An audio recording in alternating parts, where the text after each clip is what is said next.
Good morning, good afternoon, good evening. Welcome to the Hoot Hoot KSU podcast. My name is Griffin Nichols. I'm the host. So basically, this is the first episode. So there's going to be a couple kind of difficulties technically in just getting this up. But I promise as this continues on, we will get better and better as we move forward. Tell you a little bit about myself. I'm a huge fan of college football, have been all my life. The reason for this podcast, it's kind of a niche segment, but I think it is one of the more interesting stories in all of college football. It's definitely the youngest team in Division One. If you look at the history of the program, it's been around for 10 years. 10 years getting a football program off the ground, being successful at what was the Division Two level, and then making the move up to the Division One level. Coming off not a great year. Saw coach get fired basically, which was kind of an ugly situation. So Coach Bohannon was the coach from the beginning of the program. Got them through Division One, was successful with the Sun Conference, was champions, was named Coach of the Year, and then went to Division One, and the transition didn't quite go the way that I think the administration had wanted. I'd watched a lot of games this year. I went to the stadium a few times. It is the smallest stadium in the country. And one thing I could tell you is that the team definitely plays hard. They did the best they could, but they were just kind of outclassed a lot of times. Huge upset against Liberty at home was definitely the win of the season and the game of the season. And you saw that hard work show itself, defensively especially. So what happens? 3 seasons left in the game. The coach, according to the administration, resigns. The coach comes back and says, I didn't resign, I was fired. So it's unfortunate. I mean, it's just a bad way. It's a bad look for the university. It's a bad look for someone who built the program from the ground up to go out that way.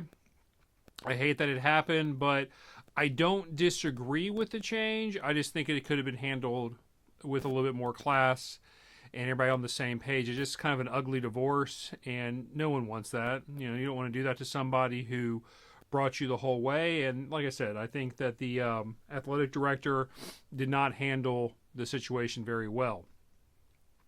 So let me tell you a little bit about myself. I'm going to come back. We got plenty of time to dive into Kennesaw State football, which is the focus of this podcast. Like I said, I'm a huge fan of college football in general. Growing up in the South, Marietta, Georgia, been watching it my whole life. And the reason for this podcast is that I think that it's an interesting story. I think it's one of the more interesting in the country. And I had said that earlier. But also, we seem to forget about the smaller guys a lot. We are obsessed with, for lack of better words, obsessed with the larger programs, the Michigans, the Ohio States, the Georgias, the Alabamas, Texas, for example. But we don't really think about the little guys. I find Kennesaw State to be one of the most interesting programs to follow in the country.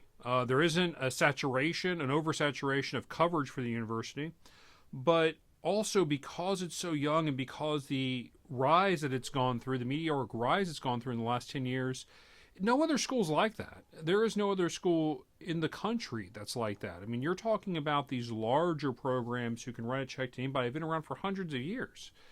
Kennesaw's football program's been around for 10 years. But more about me as well is where this interest came from, is that I'm a graduate of Kennesaw State. I've got 2 different degrees from Kennesaw State.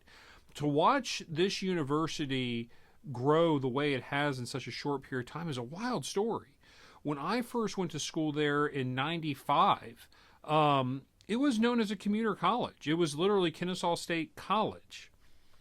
In the 4 years that I was there, it became a university. But it's wild. I mean, there was no living on campus at that time. You would go to class, you would leave the class, you would come home. And it kind of had a feel of kind of a community college feel. There's more buildings than a singular building, which you find in a lot of community colleges, but it was still small. You could tell that it was a smaller school. So I get my 4-year degree there. I leave for several years to go get a graduate degree in Athens, Georgia. I come back to do my specialist at Kennesaw State, and it's changed. I mean, the buildings were there. It started to feel like a real university. Now, this is 2003, 2004. You see a dramatic change from what felt like a community college to a small university. Then they start building on campus. Dorms, really nice ones at the time, and you start seeing the infrastructure being built on that property.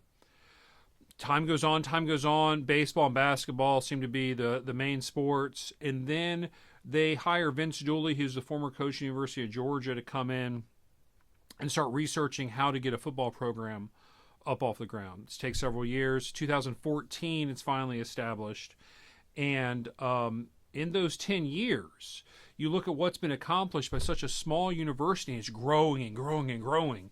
And I think that what you're seeing in college football nowadays, which is insane, by the way, and we'll get into that, is that football is the money trough, for lack of better words.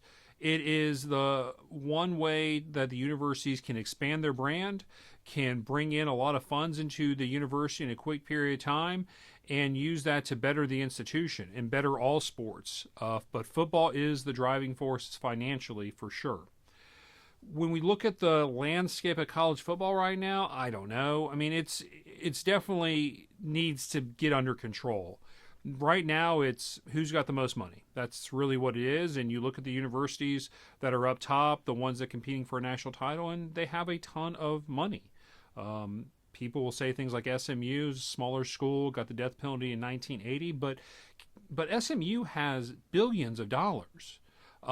They can be right there with anybody else as far as money spent. A&M, Texas A&M, Texas, these are the most expensive and prestigious universities from a financial point of view in the country. Notre Dame, I mean, schools like Kennesaw State can't compete with that, right?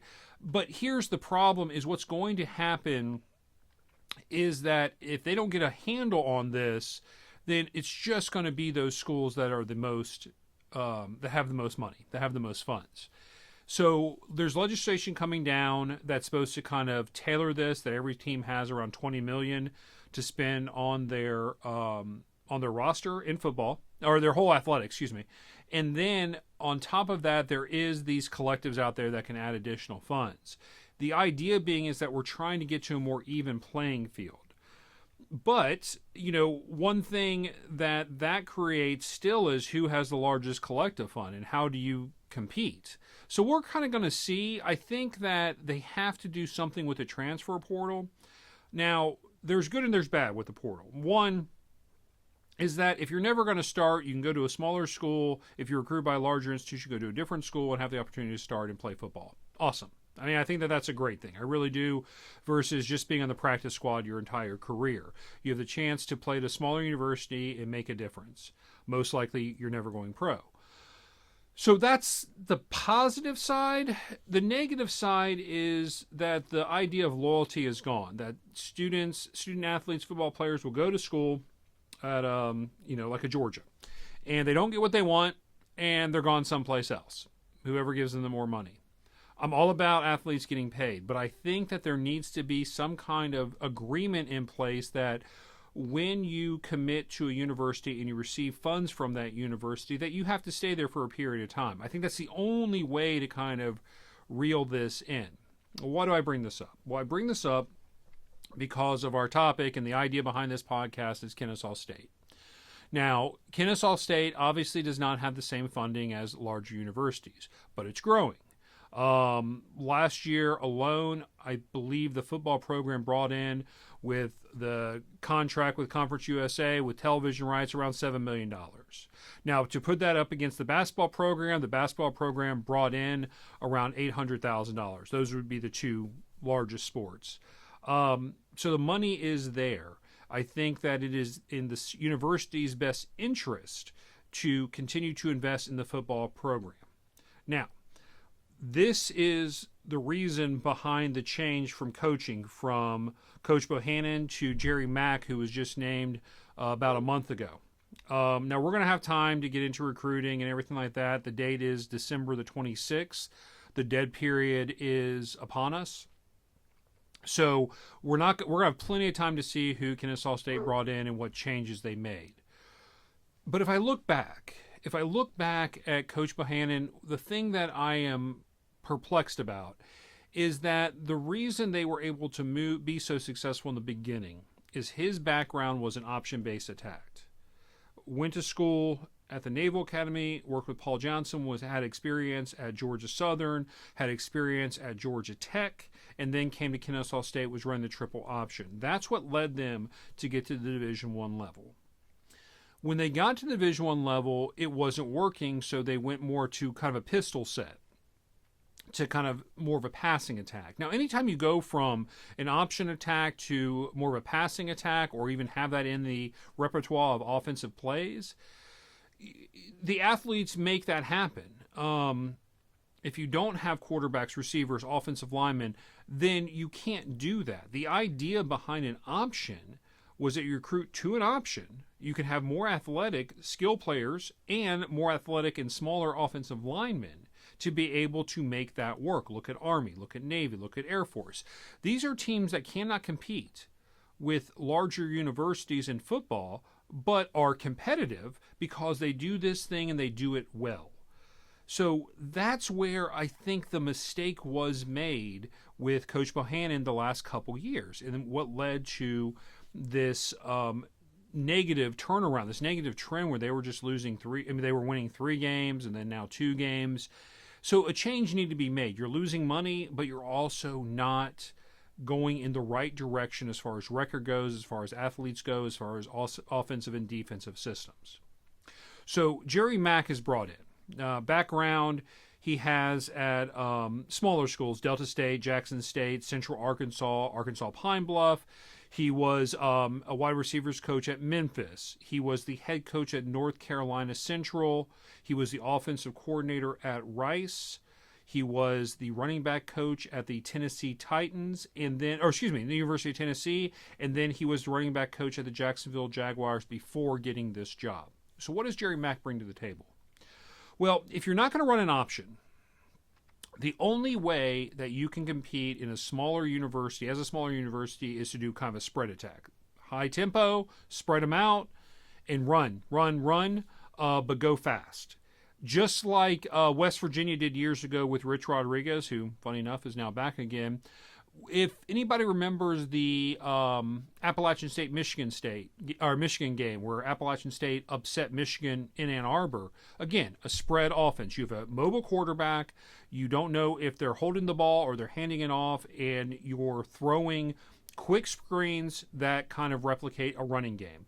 Not a lot of throws downfield, but a lot of repetition, a lot of speed to your offense, with the idea that you can bust out a couple big plays, but also it wears down a defense over time. Defensively for Kennesaw State, again, when you don't have the players, what do? Well, a 3-5 can work.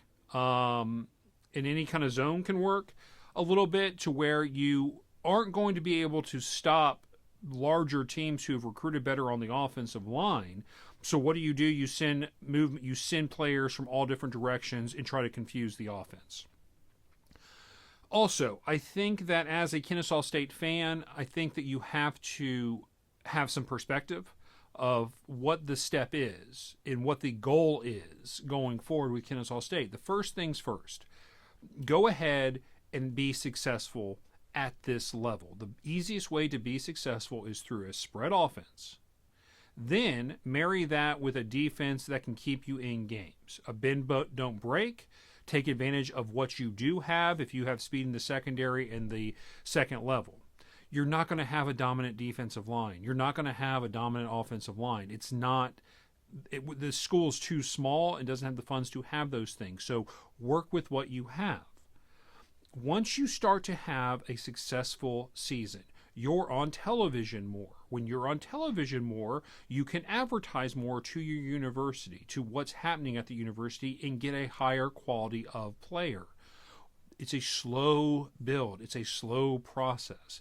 The transfer portal does help. And again, we'll go through who they've gotten through recruiting and through the transfer portal. But that's the idea, is to become a university that people know about, that they see on their television on a random Tuesday or Wednesday night. That's how you start to build a brand. And once you build the brand, then more people want to be part of that brand. Hopefully, given the state that they're in, which is Georgia, which is a large, talented recruiting base near Alabama, near Florida, near Tennessee, you can start to bring people in because they've heard of you and they want to be a part of something. And then if you're successful, more money in the program, add to the stadium, make it a larger environment. All these things happen, but both the advantage and the disadvantage about being the youngest team is it's an amazing story. It's an amazing story what they've done in 10 years. But there's still growing pains. And I think that this whole success right away idea with Coach Bohannon is what the problem was. I think that if they would have stuck with what got them there, they'd have been more successful than trying to change things up and to win now, because they don't have the players or the experience to do that. So Coach Mack coming in, I think you're going to see spread. I think you're going to see up-tempo and use what you have. And even in his press conference, he had said that. We have to see what athletes we have and then create a system around those athletes so we know what we can do to try to be as successful as possible. But I do not know of another team in the country who is unique as this. There is no other team that I can think of that is in this same situation. It's not out there. I mean, all these smaller schools that you hear about, all those ones in the Conference USA have been around for a while. And those teams that Kennesaw State used to play against in the Sun Conference, they've been more successful in Kennesaw State. And the reason being is that they really didn't change much. They just kind of kept to what they were doing there that was successful. And then when they went up to Division I, they kept the same thing. So they knew what they were recruiting to. They knew the same players. They knew what they needed. They knew their offense. They didn't try to tinker with too much. So obviously we'll see what happens. But being that this is the first podcast of this program, the Hoot Hoot KSU podcast, is that as time goes on, like I said, our next episode, what we'll do is we'll take a deeper dive into recruiting and seeing kind of who we're bringing in to give us more clues about coaching, about offense and defensive philosophies. As we go on, we'll start to get schedules. We'll start to kind of see kind of who we're playing, where are the wins at, etc. They open the season up with Wake Forest at Wake Forest. Wake Forest is not a juggernaut of a team. In fact, it's incredibly funny how small that school is. Kennesaw State is about 4 or 5 times larger than Wake Forest is, which is wild. So it can be done. It can absolutely be done. But again, let's see what we've got and be patient enough to build with this new coaching staff, and players that are coming in.